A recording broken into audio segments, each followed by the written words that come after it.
Okay, I'm going to try my best to finish my discussion of the Creeley poem in this particular video. If you don't watch all of them, I don't blame you.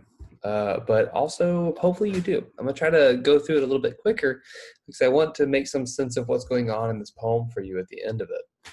So remember, this is abstract driven, not really image driven, which is important, right? We can talk about that, I hope. But at this point, he's kind of coming to this conclusion, not to the conclusion, right, because we're not quite done yet, right? So we're going to see where he concludes to. But what he's really, sorry, my phone died. I can't time this, but I'll do my best with the clock. So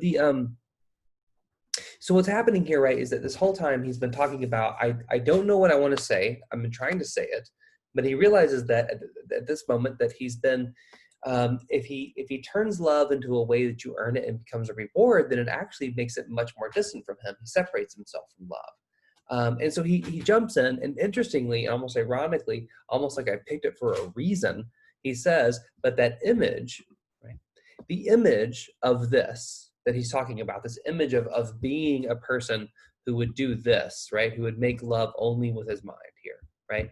All of this is an image of the mind's vague structure. So the mind put this up, right? The very mind that your consciousness created this. And it created it, and it becomes vague because it's actually yours. And that's a deeply complicated concept, and there's no amount of video that I could do that's going to really do any justice to this deep idea here, where he's saying that the image is only of the mind's vague structure, vague to me because it is my own. This is drawing on a number of different ideas from my own reading, and this isn't like I haven't researched this poem enough to tell you exactly where he's coming up with this. But what I can tell you is that this is a concept that is not unfamiliar, right, to psychology and to religions. This idea that your own ego, right, your own mind, it creates narratives that aren't necessarily reality, right? They are ways to project the self into situations. They are fail-safes. They are a number of different things, but they're not necessarily clear. Right. Now, maybe you have a very clear sense of self, and I hope that you do, and I congratulate you for it. But he's saying that even in the guilt that he has created in this process, this tedium and despair, even in that creation of this one, that's just an image that he's inventing about himself that is actually pretty vague because he's the one inventing it. So if I'm the one inventing it, I'm basically like, if I judge myself, right, if I'm the one judging myself, I'm basically standing outside of myself and treating me like a second person to myself to then judge it. That's a massively complicated and maybe really unhealthy concept. So even the remonstration that he does here, even the way he problematizes the problem that he has is actually still vague because he's still just keeping in his own head. And that's what it comes down to, right? Is that he's saying about love, when he thinks about love, the problem is that he thinks about love. It stays in his head. It isn't real. It isn't now. It isn't present, right? If I keep talking about the moon, or if I keep thinking about it as earned, and if I question why I even think about those things, all of this just creates more fog than it does lighthouse, right? And so I don't know why there's a lighthouse image right now in my speech, but point being that this ends this stanza, right? This line ends here with a period. And if we look up, I want to know how many of our stanzas end in a period. And this one does, right? This one does not. This one does. Okay. This one does not. So right now, the majority of the stanzas don't complete an idea. Now this one does, and then does. So it might be about even if we did it mathematically. When you count those kinds of things, when you look at like how many stanzas end with a period and how many of them end with a comma and how many of them roll over the break, that's the kind of nuanced close reading. It's kind of fun to play with. Like, what are you going to do with this? Like, what can you say about stanzas that do this? Because ending a stanza on a period really says like ideas completed, starting a new one, right? And he does this. He says, love, what do I think to say? I cannot say it. What have you become to ask? What have I made you into? All right. So love, what do I think to say? So again, he's still in his head the entire time. What do I think to say? But remember, again, He never asks questions. He's only doing statements, right? And that seems to be super important. I don't have an answer for it. I want to know yours. I cannot say it. What have you become to ask, right? What does love become, right? If I remove it from myself entirely and I think about love as a separate thing, what have you become, right? What does love become, right? What does that mean? And what have you become to ask me about this? Like, what do you have to ask me? How can I answer you, right? With this one, let me put the attention away from my own imagination, my own head, which gets me nowhere. When I just think about it for myself, it gives me this. This is what that gives me. But if I move away from that and I start asking you questions that are also statements, which is, I think, a fun little play right there. I like makes me giddy to think about this what he's suggesting with these. He says, what have you become to ask? What have I made you into?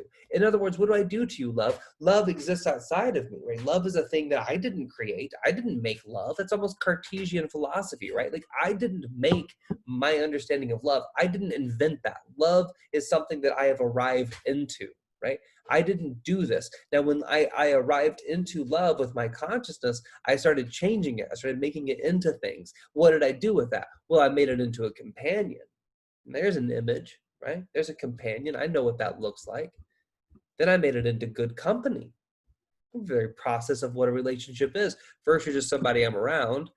Then you're somebody I want to be around. Crossed legs with skirt. Now he's gendered it. He's objectified it, right? He turned it into something that's about looking at the body, right? Not right, that's what the male gaze is, according to Laura Mulvey, is that like we break down the female body specifically into its component parts as opposed to thinking of it as a holistic thing. He says, but what have I done? I've done this, companion, good company, or soft body under the bones of the bed. So purely sexual, right? Is that what I've done? What have I done with all of this? And again, another question with no question, right? What have I done? That's what he keeps asking himself. What have I done? What am I doing? What can I do? Because he can't arrive at this. He's basically at this point. I think my opinion is of this is like he's so confounded that when you think about love, you just complicate it so much. Like, what does that even mean that you're doing? Nothing says anything. I mean, these are the largest abstractions that we have in our language. Nothing says anything, but that which it wishes would come true. I think this is a lovely idea. In other words, like everything we say is a wish. That's how I read this. Everything we say is a wish. Right? Everything I say becomes a wish. And I wonder if there's not a connection between this idea and making questions into statements. Nothing says anything, but that which it wishes would come true. But also it fears what else might happen in some other place, some other time, not this one. For years, I've always read this, and I don't know if this is right. And if you have another opinion, I would love to hear this. I have always read this moment here in the poem as those moments when we ask ourselves, when we meet somebody that we love, that had I not met you now, had I not met you right at this moment in my life, would I have found you? Or is my love so singular, right, with that it's mine, that I was ready to love? So had I met someone else in this space, would my love still be my love? Or would it be different because of the person that I'm with in the time that I am? The fear of that. Had we not been at the right time? I mean, it's basically the premise of every romantic comedy that we have. Right place, right time, we meet one another.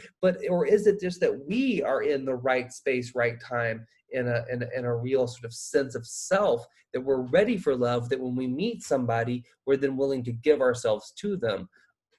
This is the fear, right? This is the wish. Fear and wishes, right?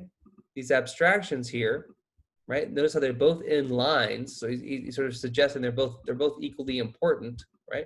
As with anything, that they're oddly connected, right? They're very close to one another. And that's a good question to ask ourselves, like, what is the connection between a wish and a fear, right? What do we wish for? Do you ever watch Aladdin, right? What does he wish for? He wishes for things like wealth and love, and to get out of the cave. But at the same time, like, isn't that what he fears? He fears being alone. He fears his poverty. He fears not being able to escape the cave, right? So what are the connections between wishing and fear? So he says, well, I fear some other place, some other time, not this one. Again, time showing up. And if that happens, right? Like if we're not connected, if we never met, what would that be, right? He says, well, that just becomes a voice in my place, just a sound, right? So voice becomes our image here. A voice in my place, but an echo of your voice only there, because that's the separation that we would have, right? I would just be a voice, but I've never met you, so I'm just hearing like an echo. You don't even exist, just the reverberation of you exists. How complicated is love? What are we supposed to do with love at all in this space? Let me stumble into, in a stumble, we finally have, and interestingly, right, isn't that what Stafford did as well? That's like a fun thing. Like how do they use stumble differently? That's like a fun little moment that I haven't really thought about until right now. Let me stumble into not the confession, but the obsession I begin with.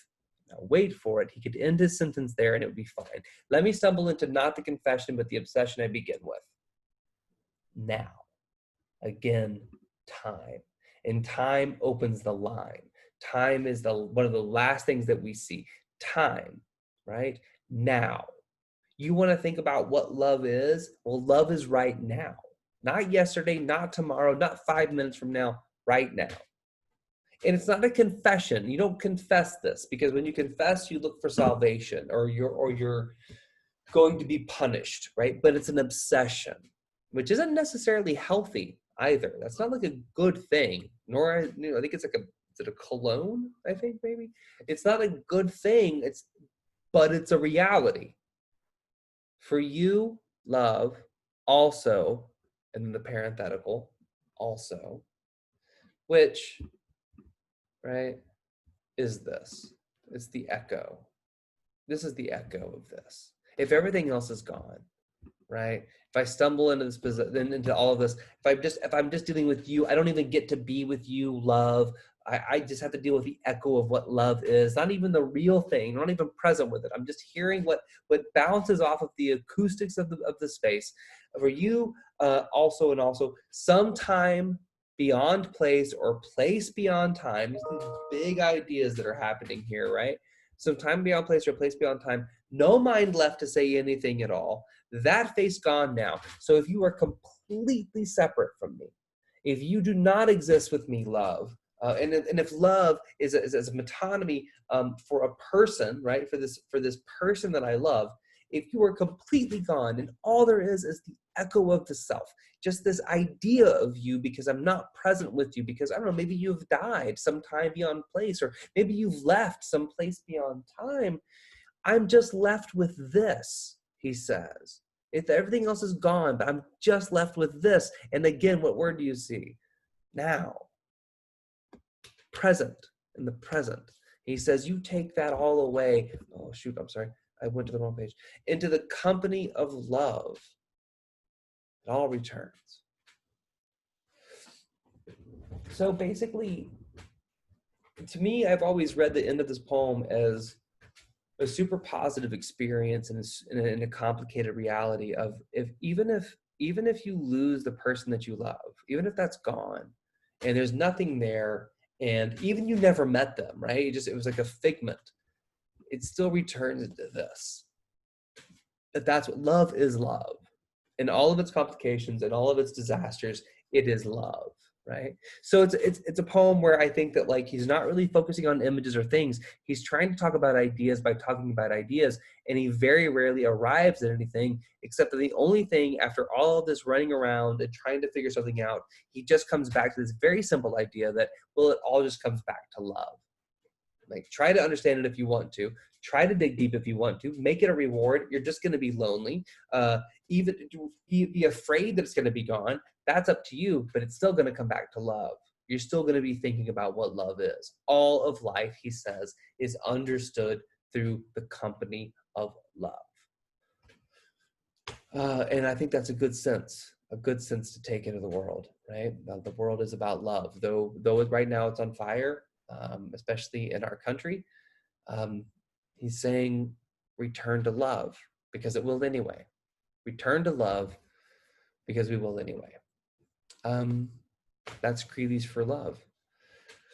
It's a long lesson, and I apologize for the length of the video. If you've made it this far, I have too. So that's something. I wish you luck.